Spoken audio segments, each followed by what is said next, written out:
몹쓸 짓을 한 사람이 또 있다고 합니다. 안진용 기자님. 네, 또 하나의 참담한 소식인데요. 이런 일이 발생할 때마다 정말 사람을 믿기 힘들다라는 생각과 함께 만약 우리 가족에게 이런 일이 발생했으면 어땠을까 하는 공포심까지 드는데요. 어떤 일인지 영상으로 먼저 설명드리겠습니다. 무슨 일일까요? 네. 붉은색 조끼를 입은 요양보호사. 일을 하던 중 갑자기 침대 위에 누운 노인에게 손을 휘두릅니다. 어머나. 노인은 맞은 얼굴을 부여잡고 어머. 아파하지만 이 어머. 요양보호사는 또다시 얼굴을 내려칩니다. 세상에. 지난 4일 경기 고양시에 위치한 한 노인 요양원에서 있었던 일인데요. 피해자의 가족들은 해당 학대가 있었던 날로부터 무려 일주일이나 지난 후에야 이 사실을 알게 됐다고 합니다. 아니, 저 상황을 피해자 가족분들이 일주일 지나서야 알게 된 그 이유가 뭘까? 얘기 좀 들어보시고 이어가 보도록 하겠습니다. 왠지 좀 뿌해 보이는 거예요. 혹시 하고 싶어서 물티슈를 닦아보니까 파운데이션이 묻어나왔던 거죠. 근데 사실 이 멍이 처음은 아니었어요. 왜냐하면 요양원 내에서 뭐 침대 모서리라든지 이런 데서 가끔 있었기 때문에 이번에는 놀랄 수밖에 없었던 게 멍이 너무 컸으니까 놀랐죠. 아니, 전현 평론가님, 요양원에 누워 계신 저 어르신 얼굴에서 이 물티슈 닦아봤더니 파운데이션이 왜 나와요, 얼굴에서? 이 요양보호사가 일단 이 노인을 폭행한 것을 인정을 했다라고 합니다. 그런데 폭행한 것도 너무 나쁘지만 이걸 숨기려고 그 위에 화장품을 발라놨다는 겁니다. 그 말은 약이나 이런 걸로 치료를 해주지 않았다는 의미로 해석이 될 수 있겠죠. 경찰 조사에서 뭐라고 했냐면 이 노인분이 이제 좀 치매 현상이 나타났는데 침대 난간을 뽑으려고 하고 소리 지르고 난동을 부렸다. 그런데 이 요양사가 순간적으로 욱해서 때렸다 이렇게 답을 했다라고 합니다. 다른 사람도 아니고 이 노인을 잘 돌봐줘야 될 요양사가 노인을 얼굴을 폭행했다라는 것도 경악스럽지만 이렇게 숨긴 것을 주변에서 몰랐다? 이것도 굉장히 우리가 한번 짚어봐야 될 부분으로 보입니다. 아니, 이게 지금 말입니까? 욱해서 그래.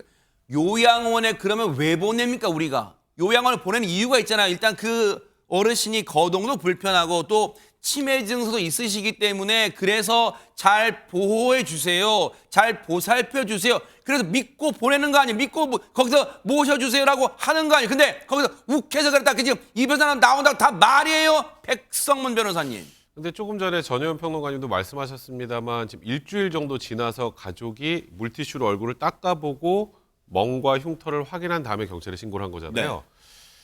저분 한 분 계시나요? 요양원에? 아. 굉장히 많은 분들이 있을 텐데. 네. 그러니까 물론 이거는 저희가 추정이기 때문에 단언해서 말씀드리지 않겠습니다만 네. 뭔가 이상한 정황이 또 있습니다. 어허. 알고도 은폐한 것이 아닌지 이런 의문인데요. 네. 아까 말씀드렸던 것처럼 가족들이 일주일이 지나서 경찰에 신고를 했잖아요. 네. 근데 요양원은 일단 요양원 측의 주장은 네. 가족들이 오기 하루 전에 알았다는 거예요. 허허. 근데 원래 노인복지법에 보면 학대 사실을 알자마자 바로 유관기관에 신고를 해야 되는데 이틀 뒤에 신고를 한 거예요. 네. 그럼 여기서 합리적으로 생각해 볼 수 있는 건 만약에 가족들이 신고를 안 했다면? 아. 그럼 했을까요? 그러네요. 그리고 지금 이틀 전에 알았다는 것도 사실인지 여부가 사실 확인되지는 않습니다. 최소한 가족들보다는 먼저 알려야 되는 게 아닌가라는 아하. 개인적인 생각이 좀 들고 네. 그러다 보니까 제가 말씀드렸던 것처럼 단언하진 않겠습니다만 요양원이 사실상 이 학대 사실을 알고도 은폐하려고 했던 건 아닌지 충분히 의문이 듭니다. 그래서 요양원 측 입장도 들어봐야겠죠? 같이 한번 들어보시고 이어가 보도록 하겠습니다.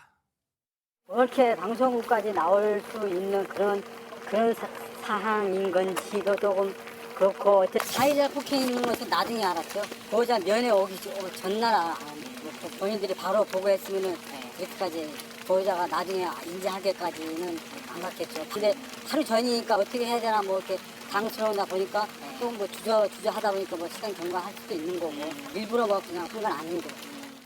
CCTV를 볼 수 있느냐 그랬더니 CCTV 자기는 열 줄 모른다라고 얘기를 했어요. 근데 나중에 얘기를 듣고 보니 CCTV 열고 누가 그랬는지도 확정하고 있었대요. 그래서 이분이 의도적으로 이걸 발설하지 않은 거 아닌가. 그리고 요양보호사들은 뭐 아이들을 돌보거나 뭐 이런 것처럼 내 교실이 아니라 모든 그 병실이 오픈돼 있어서 다 드나들더라고요. 그런 상황에서 몰랐다? 있을 수 없는 일이고요. 4층에 근무하는 요양사들은 다 그 사진을 공유하고 있었다고 하더라고요. 어머니 멍심하게 든 사진. 아, 진짜 들으면 들을수록 지금 분노가 치미는데 제 3자인 저희들도 지금 분노가 치미는데 근데 아까 보세요. 장윤 변호사님.